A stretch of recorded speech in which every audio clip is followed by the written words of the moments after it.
বলেন বলেন আলম ভাই বলেন। এই এত ভাই আমাদের জমা দিতে নিজের মান জবাব দি ভাই জোরে বলেন। আমাকে হত্যা করার চেষ্টা করা হয়েছিল আরাফাত। আমরা আরাফাতের ফাঁসি চাই।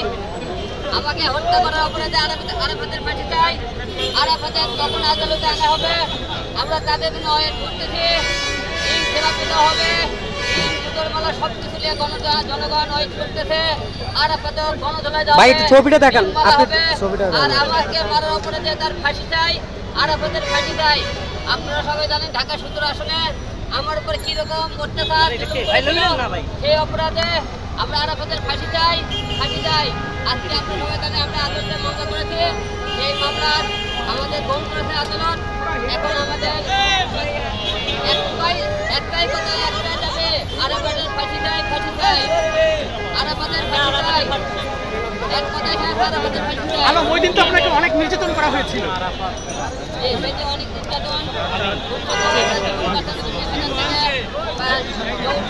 পালিয়ে যায়। আপনারা সবাই দেখেছেন সারা বাংলাদেশ যেদিন আমার উপর অত্যাচার করা হয় এমন কোনো লোক নাই দেখেছে তারা আমাকে কিভাবে মেরেছিল, কিভাবে হত্যা করেছিল। তাই আমাদের একটাই দাবি, আরাফাতের ফাঁসি চাই, আরাফাতের ফাঁসি চাই। ধন্যবাদ সবাইকে।